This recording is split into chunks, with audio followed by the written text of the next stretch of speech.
Hello guys and welcome to a very nice game called Thomas Was Alone. So we're gonna play this game. I have never seen it before, so hey, this is my first time playing this game. Like every other game I play on this channel.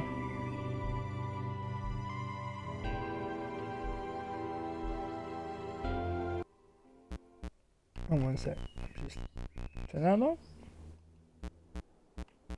Hello, I'm Mike Biffle, and I made, well, this game, Thomas Was Alone.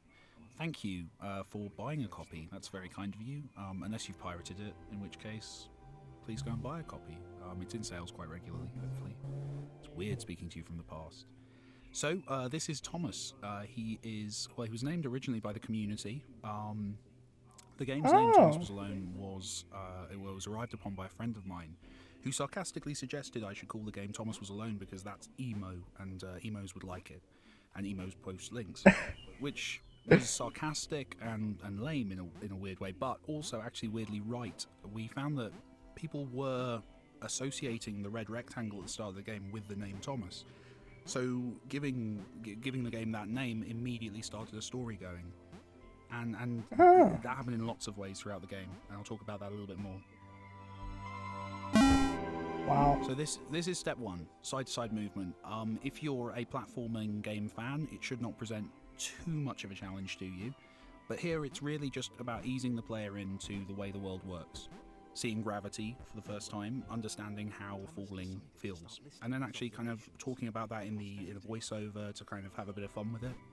It's also introducing the idea of a narrated story, and it's introducing Thomas, so we hopefully kind of do quite a few things here at the same time. It also does the job of setting up Thomas as an inquisitive character. This is really important, and he becomes inquisitive, he becomes more and more interested by the world and tries to make assumptions about it, and that's kind of what his character is all about, at least at the start. So I feel like I need to reset that one.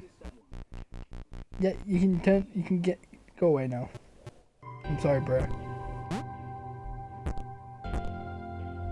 Thomas decided to start listing his observations for posterity.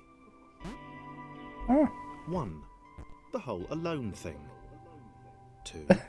Portals. They led somewhere. He'd yet to work out where. 3. Falling. Thomas was absolutely fantastic at falling. He was almost as good at falling as he was at observing. Nice.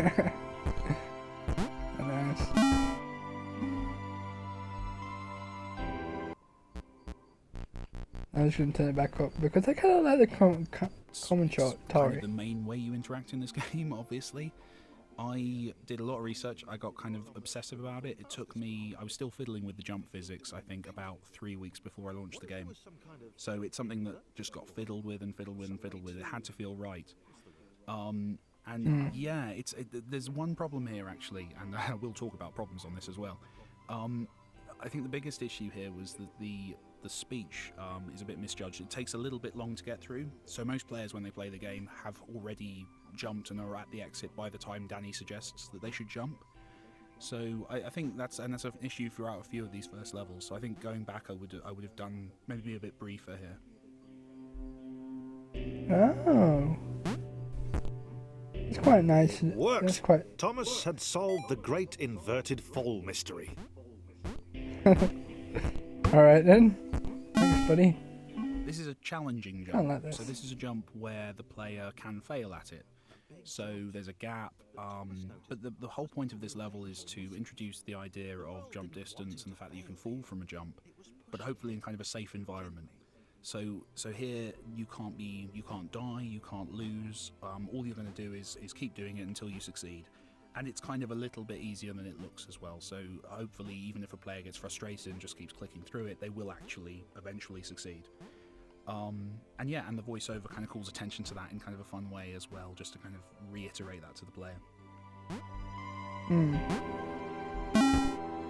I played a lot of Uncharted before making this level, and it's kind of inspired by those kind of scripted moments in games.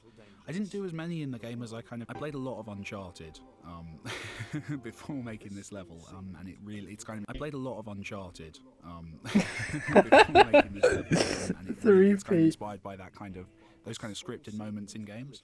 I didn't do as many. I played a lot of Uncharted. I played a lot of Uncharted before making this level. I played a lot of Uncharted before making this level. I played a lot of Uncharted before making this level, and it's kind of inspired by that. I played a lot of Uncharted before making this level, and it's kind of inspired by those kind of scripted moments in games. I didn't do as many in the game as I kind of expected to at the start. There's a few reasons for that, but I played a lot of Uncharted. Alright.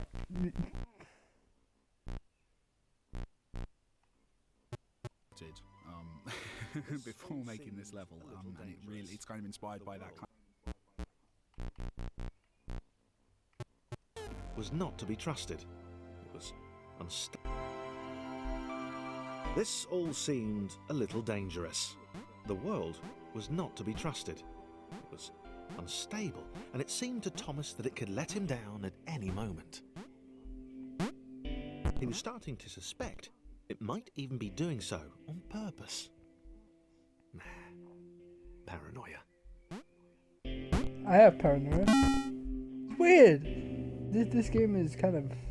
Thomas wondered whether the portals were actually taking him anywhere. He felt like he was making progress, but there wasn't really any way to know. He seemed to be moving predominantly up and to the right, which might, or might not, be important. It might have been paranoia again, but Thomas could have sworn the world was becoming more complicated. It always seemed to be one step ahead of his skills. It had been I got all the skills. designed just for him. He wondered why. Was the world testing him? No. Too obvious.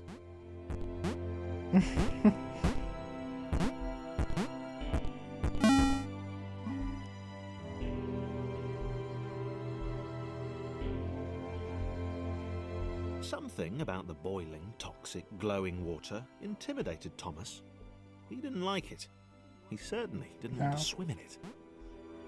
Look at that, bro. He made another mental note. 4. Water. Not good. To be avoided.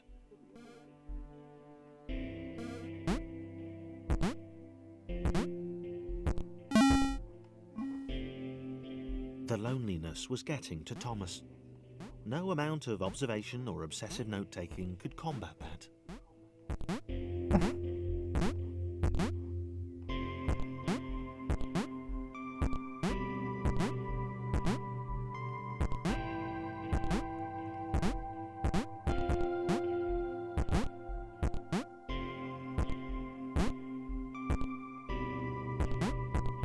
Ah, fuck.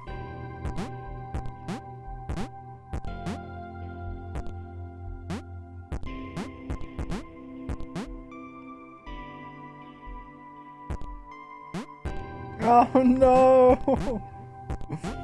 It's all the way into the bottom.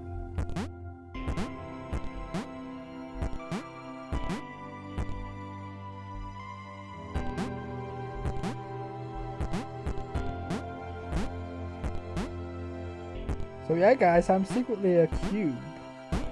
That's my true face reveal.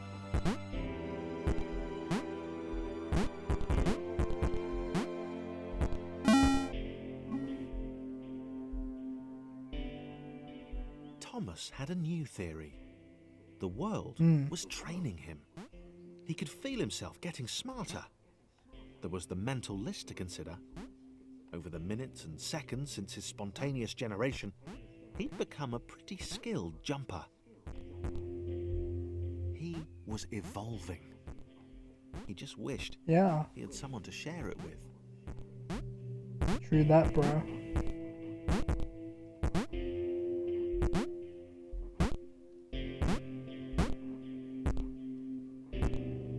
Whoa, that's a big jump.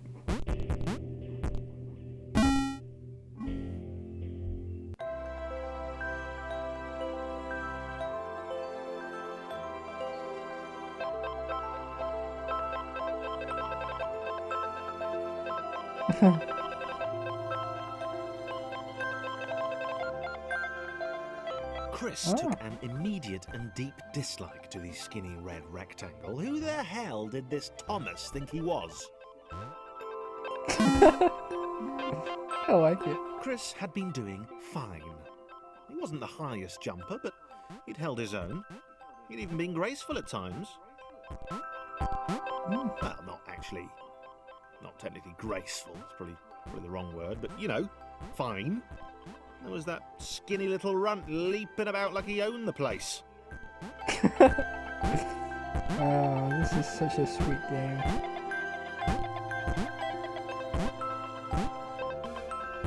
It's like really simple.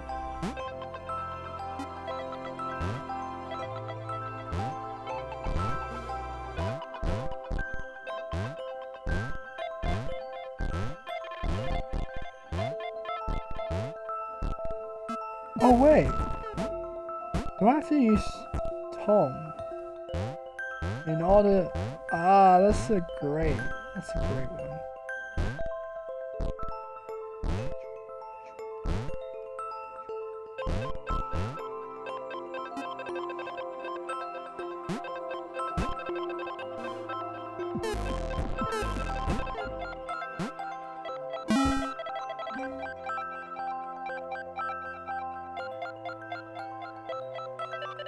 Okay, this was more like it.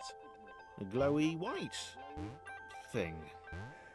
Only Chris could get to it, which of course made it all the more enticing. What would it do? What new opportunity might this switch open up to him?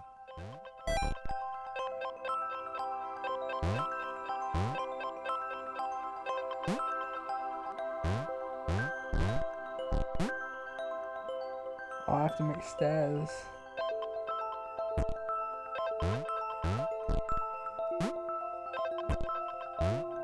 Buddy? Great. Another chance for Thomas to jump slightly higher than Chris. How fortunate. Seriously, this made the whole switch pressing thing entirely worthwhile. Was this good? True. Because on the surface, it did not seem good. Chris was pretty scared. Little Red seemed fine, happy Aw. to be on his merry little adventure.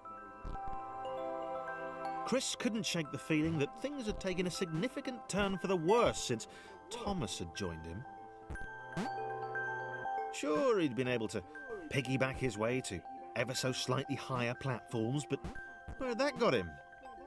Well, to ever so slightly higher platforms, which was sort of his point.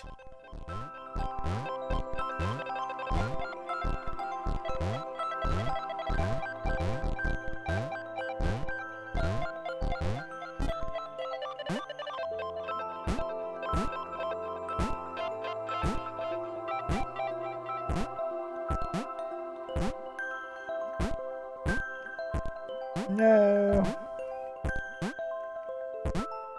Here we go. Chris stared at Thomas with pure hatred. He seemed so very happy at their situation. Friends together, a brave fellowship of quadrilaterals on a quest for greatness. That would be fine. But it was all the obvious observation that Thomas was doing which grated. Every time they saw something vaguely new, Chris would hear a satisfied little from the vaulting idiot. He hoped the next portal would split them up, if only for a few levels. Chris isn't like Thomas, apparently.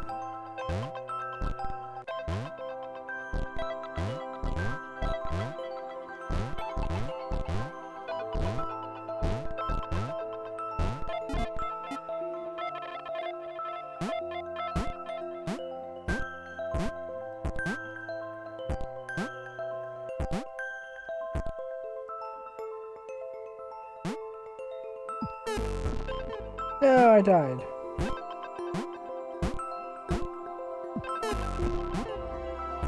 I died again.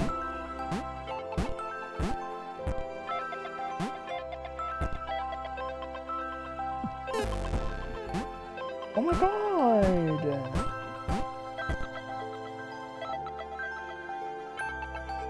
Back cube, please. I miss you, cube!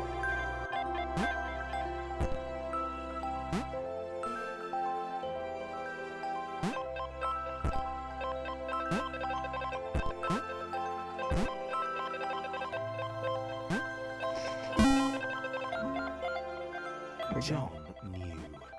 He knew that this was his chance. A moment to shine. This was game day.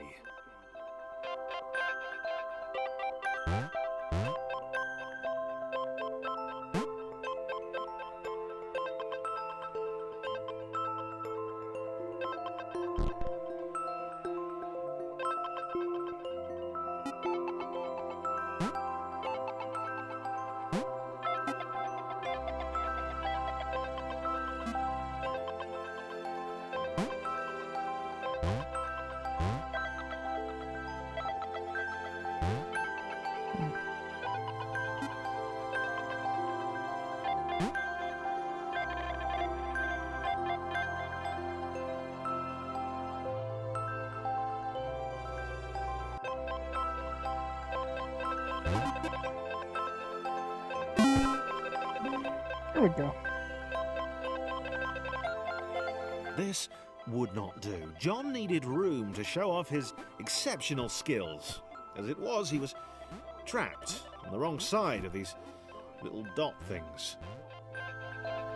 And little Where dot did they come things. from anyway?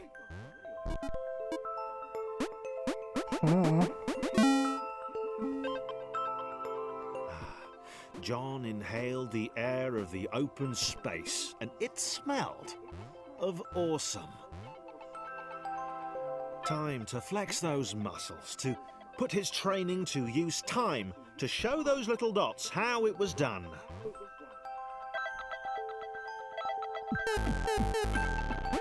Oh, it is.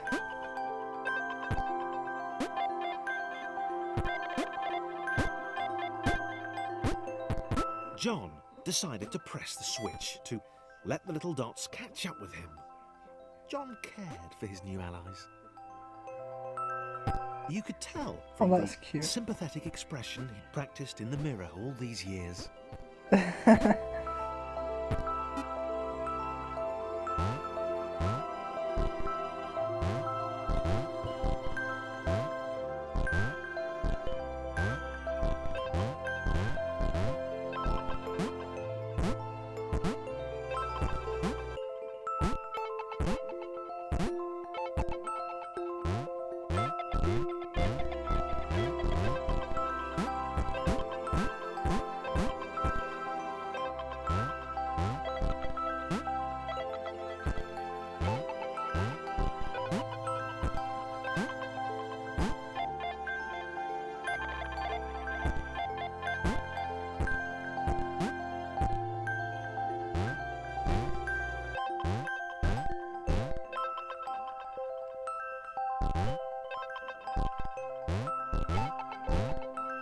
Ooh. Oh wait, there's something up there. What is this? Oh.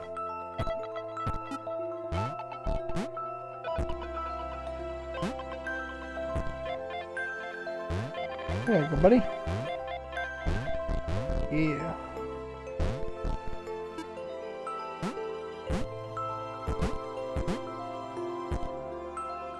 Oh, now we need more help.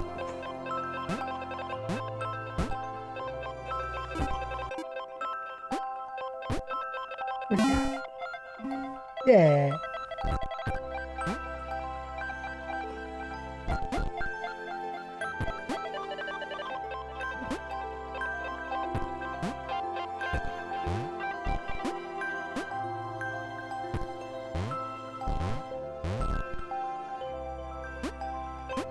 John was happy to keep helping.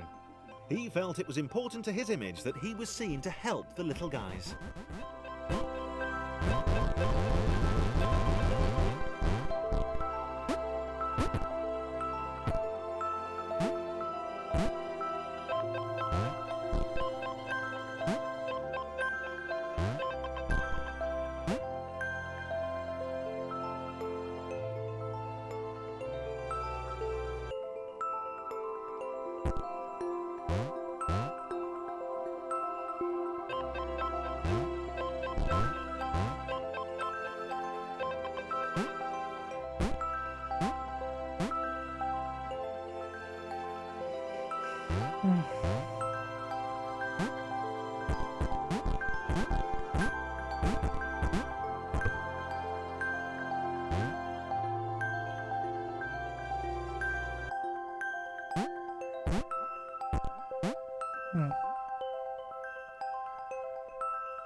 God damn it.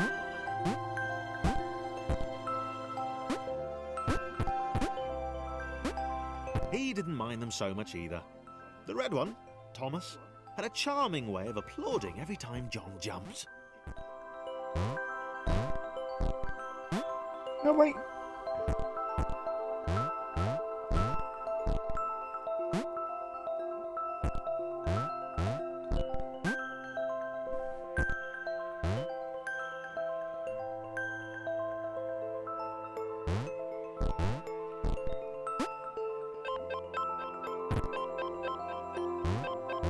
I can help him again.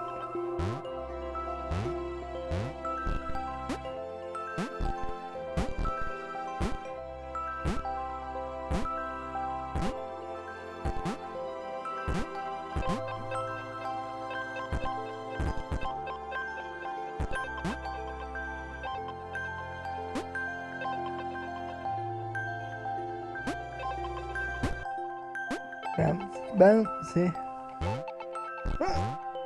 Yeah. We did it, girls.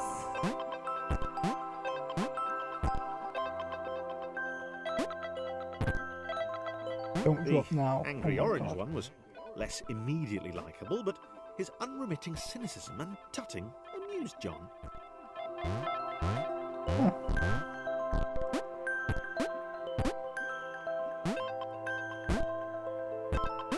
God damn it. Of course you did that.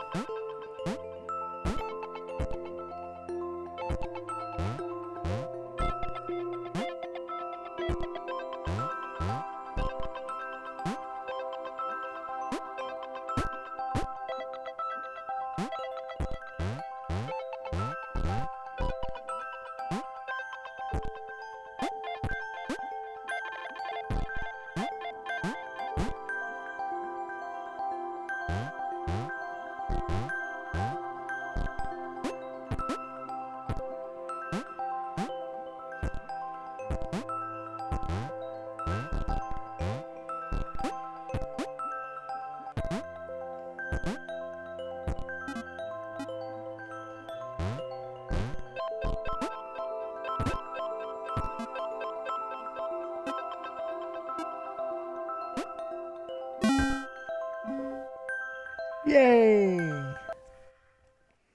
Alright guys, I'm gonna leave it here, and I'm not sure how many levels there are, but hopefully it saves it here, because this game This was is a interesting. very sweet level. Floating target.